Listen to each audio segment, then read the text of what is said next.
के लिए एक बड़ी गंभीर बात के लिए बुलाया है।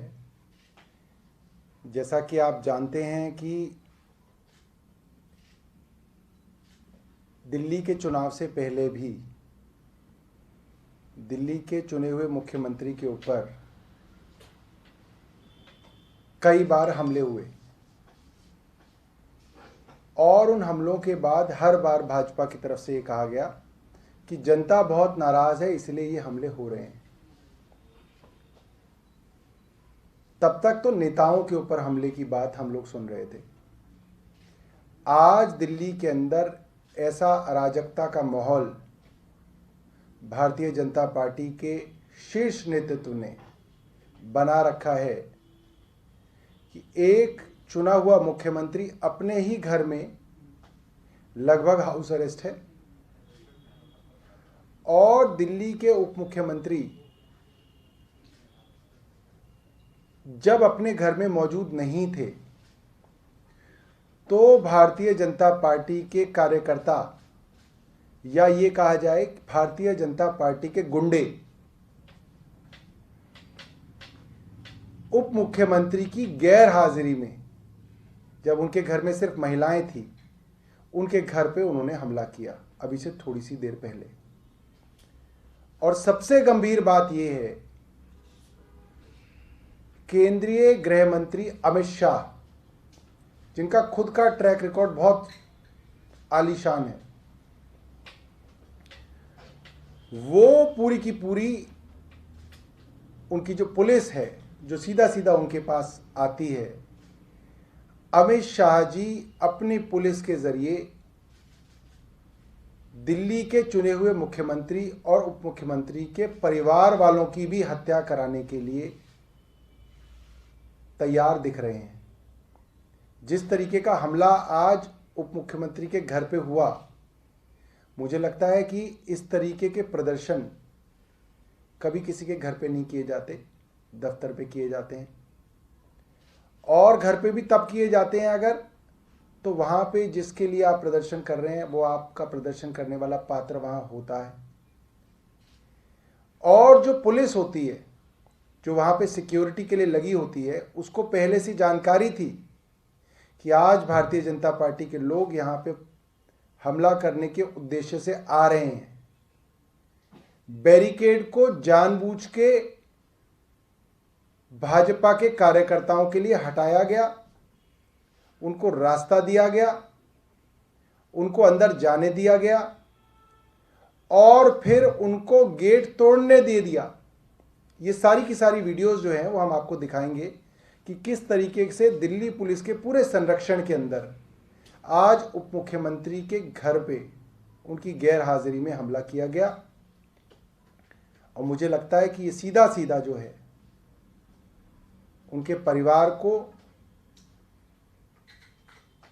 किसी ना किसी तरह से नुकसान पहुंचाने की पूरी कोशिश थी। एक बार आप वीडियो देखिए, उसके बाद हम आगे की चर्चा जो है आतिशी जी जो हैं वो आगे बढ़ाएंगी। विनोद, पहले वो लंबे वाला आप पहले बता दीजिए। जी, मैं इसके बारे में ब्रीफ कर रहा हूं। ये जो पहला वीडियो दिखाएंगे, मुख्यमंत्री जी का जो उप मुख्यमंत्री का जो आवास है AB 17 प्रगति मैदान के सामने, एक मिनट रुकना विनोद है, उसके सामने जो मेन रोड है सर्विस रोड उसका है और उसके दूसरे छोर पे बैरिकेडिंग थी सुबह, वो बैरिकेडिंग खोली गई और आप देखेंगे जैसे ही बैरिकेडिंग खोली वहां से वो जो भाजपा के गुंडे हैं वो दौड़ के आ रहे हैं और पुलिस उनके पीछे पीछे चल के आ रही है, आपको दिखेगी। ये लाइट्स बंद कर दीजिए। ये आप देख सकते हैं, वहां से बैरिकेड खोला गया है इनके लिए और ये सब आ रहे हैं। ये CRPF के लोग हैं, पीछे पीछे पुलिस के लोग आ रहे हैं, आप देखिएगा टहलते हुए। ये जो है ये पुलिस के लोग यहां से ये आए हैं। ये अब उप मुख्यमंत्री के घर के बाहर, दरवाजे के बाहर जो लोहे का दरवाजा है उसके बाहर अब ये लोग इकट्ठे हो रहे हैं। ठीक है, तो अब आप देखिए कि ये पुलिस वाले, आप देखिए साइड हो गए हैं। आप देखिए पुलिस वाले प्रदर्शनकारियों को वहां छोड़ के वहां साइड में उस किनारे पे खड़े हो गए हैं। ये 5-6 पुलिस वाले हैं क्योंकि इनको पहले, अब ये सब देखिए घर के अंदर इन्होंने गेट तोड़ के ये सारे के सारे दाखिल हो गए। पीछे पीछे पुलिस जो है इनके पीछे चलिए, सेकंड को पूरा उसको करके चलाओ, शुरू से चलाओ। अब ये जो है दूसरा कैमरा है, आप ये देखिए पुलिस वाले हैं, ये पुलिस वाले अब साइड हो गए, ये देखिए ये पुलिस वाले साइड हो गए, ये प्रदर्शनकारी अभी गेट तोड़ेंगे, ये देखिए ये सारे के सारे प्रदर्शनकारी इनके घर में घुस गए, पहले घुसने दिया, फिर पुलिस जो है वो पीछे पीछे गई है और उप मुख्यमंत्री के घर के स्टाफ ने उन लोगों को वहां पे रोका है।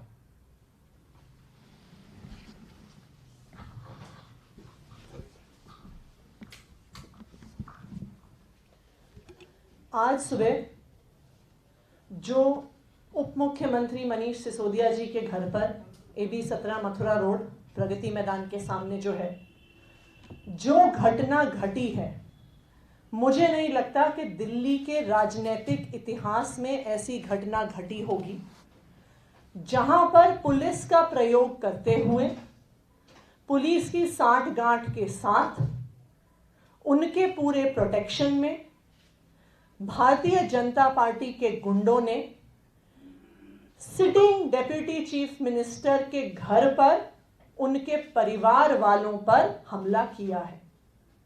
दिल्ली की राजनीति में कभी भी ऐसी घटना नहीं घटी होगी। प्रोटेस्ट होते हैं, ऑफिस में होते हैं, जब कोई पॉलिटिकल लीडर पब्लिक डीलिंग के टाइम पे घर पर अवेलेबल होता है वहां होते हैं, लेकिन कभी भी परिवार पर हमला नहीं होता है। एक ऐसे समय पर जब उप मुख्यमंत्री का शेड्यूल उन्हें सचिवालय में दिखा रहा है, उस समय पर भारतीय जनता पार्टी के गुंडे भेजे जाते हैं। उस समय पर दिल्ली पुलिस को इंस्ट्रक्शन दिया जाता है कि बैरिकेड हटा दिए जाएं। उस समय पर दिल्ली पुलिस को इंस्ट्रक्शन दिया जाता है कि इन गुंडों को घर के अंदर घुसने दिया जाए। कौन है जो भारतीय जनता पार्टी के गुंडों को इंस्ट्रक्शन देता है और दिल्ली पुलिस को भी इंस्ट्रक्शन देता है? एक ही व्यक्ति हैं और वो हैं इस देश के गृह मंत्री अमित शाह, जिन्होंने भारतीय जनता पार्टी के गुंडे भेजे, जिन्होंने अपनी पुलिस को उन गुंडों के प्रोटेक्शन के लिए भेजा कि उप मुख्यमंत्री मनीष सिसोदिया जी के परिवार पर हमला किया जाए। क्या अमित शाह जी उप मुख्यमंत्री जी के परिवार को मरवाना चाह रहे हैं, जो उन्होंने इतनी तादाद में वहां पे गुंडों को भेजा? क्या ये आम आदमी पार्टी और दिल्ली के उप मुख्यमंत्री से बदला है क्योंकि भारतीय जनता पार्टी 2020 में हुए चुनाव में इतनी बुरी तरह से हार गई?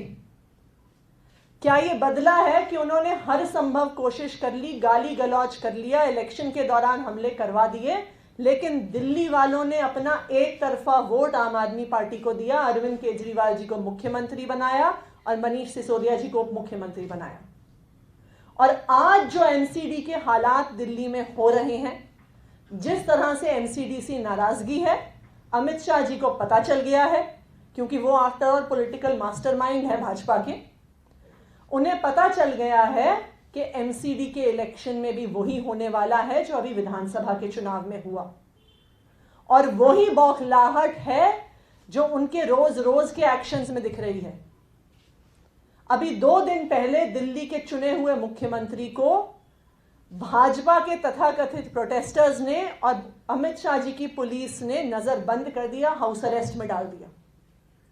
दिल्ली के मुख्यमंत्री को कोई मिलने नहीं जा सकता था, तो वहां पे भी दिल्ली पुलिस का रोल साफ था कि जो 10 लोग तथाकथित प्रोटेस्ट पे बैठे हुए थे उन्हें नहीं छुआ, उन्हें नहीं हिला सकते थे, क्योंकि वो तो अमित शाह जी की छत्रछाया में है, जो वहां पे मेयर और काउंसलर बैठे हैं।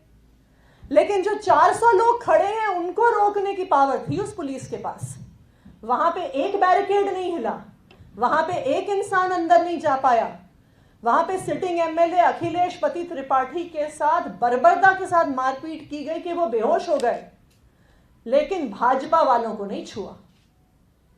और आज उसी श्रृंखला में दूसरा एपिसोड था, जब उप मुख्यमंत्री के परिवार पे, जब वो उप मुख्यमंत्री घर पे नहीं थे, जब उनकी पत्नी घर पे थी, जब उनका बच्चा घर पे था, तो बीजेपी के गुंडों को भेज के, पुलिस की संरक्षण में भेज के उनको मारने का प्रयास किया गया है। क्या अब अमित शाह जी इस हद तक गिर गए हैं कि वो आम आदमी पार्टी के मुख्यमंत्री और उप मुख्यमंत्री के परिवारों की हत्या कराना चाहते हैं? क्या अमित शाह जी भारतीय जनता पार्टी के गुंडों को भेज के क्या सारे आम आदमी पार्टी के नेताओं के घर परिवार वालों पे हमला करवाएंगे? क्योंकि एक तरफ तो उनके पास भारतीय जनता पार्टी के गुंडे हैं और दूसरी तरफ अमित शाह जी के पास अपनी पुलिस है, जिसको क्लियर इंस्ट्रक्शंस है, अगर आप इन वीडियोस को देखिए, कि वो गुंडे बढ़ते जा रहे हैं घर के पास और पुलिस के अफसर टहलते हुए उनके पीछे पीछे आ रहे हैं। याद रखिए, ये वही दिल्ली पुलिस है जिसने बैरिकेड से एक व्यक्ति को नहीं पार होने दिया, एक एमएलए को नहीं पार होने दिया था मुख्यमंत्री से मिलने के लिए मुख्यमंत्री आवास के बाहर। तो अगर दिल्ली पुलिस इन भाजपा के गुंडों को रोकना चाहती तो रोक सकती थी। जब ये गुंडे गेट पे पहुंचे, और ये वीडियो हम आपसे शेयर भी करेंगे, आप उसे ध्यान से देखिएगा, तो पुलिस वाले साइड हो गए कि जाइए, घर के अंदर जाइए। वो तो जो डेप्यूटी सीएम का कैंप ऑफिस है, आखिरकार उसके अफसर बाहर निकल कर आए और उन्होंने वहां से लोगों को रोका, रास्ता रोका और उन्हें बाहर भेजा। वहां पे जो सिविल डिफेंस का स्टाफ था उन्होंने वापस भेजा, लेकिन भारतीय जनता पार्टी के गुंडों को पुलिस का पूरा प्रोटेक्शन था, अमित शाह जी द्वारा दिया गया प्रोटेक्शन था, क्योंकि उन्होंने ही गुंडों को भेजा और उन्होंने ही पुलिस को आदेश दिया कि उप मुख्यमंत्री के परिवार पर हमला होना चाहिए। यह दिल्ली की राजनीति के लिए एक काला दिन है। हर प्रकार की पॉलिटिकल डिफरेंसेस किसी भी पार्टी में हो सकते हैं। सब पार्टियां एक दूसरे के खिलाफ चुनाव लड़ती हैं, भाषण देती हैं, उनकी नीतियों पे सवाल उठाती हैं। हम भी चुनाव लड़ते हैं। हम जब एमसीडी में चुनाव लड़ते हैं तो वहां पे रूलिंग गवर्नमेंट पे सवाल पूछते हैं। जब अभी फरवरी में चुनाव हुआ तो हमारी सरकार की पिछले 5 साल की परफॉर्मेंस पे सवाल उठाए गए, और वो एक लोकतंत्र में होना भी चाहिए। लेकिन आज दिल्ली की राजनीति में एक काला दिन है कि इन पॉलिटिकल डिफरेंसेस को लेकर आज मुख्यमंत्री के परिवार पर अमित शाह हमला करवा रहे हैं, और दिल्ली वालों को यह सब दिख रहा है। दिल्ली वालों ने देखा है कि किस तरह से 2020 के चुनाव से पहले किस घटियागिरी से भाजपा ने चुनाव लड़ा था, कि किस तरह से भाजपा के नेता रोज गाली गलौज करते थे, तरह तरह के हमले करवाए जाते थे। जो आज इस हमले के बाद दिख रहा है कि जिस तरह से अमित शाह जी ने इस हमले को प्रायोजित किया है, पुराने हमले भी अमित शाह जी द्वारा ही प्रायोजित किए जाते होंगे। और दिल्ली वाले भाजपा को और उनके नेताओं को आने वाले एमसीडी इलेक्शन में उसी तरह सबक सिखाएंगे जिस तरह 2020 के विधानसभा चुनाव में सिखाया। Thank you.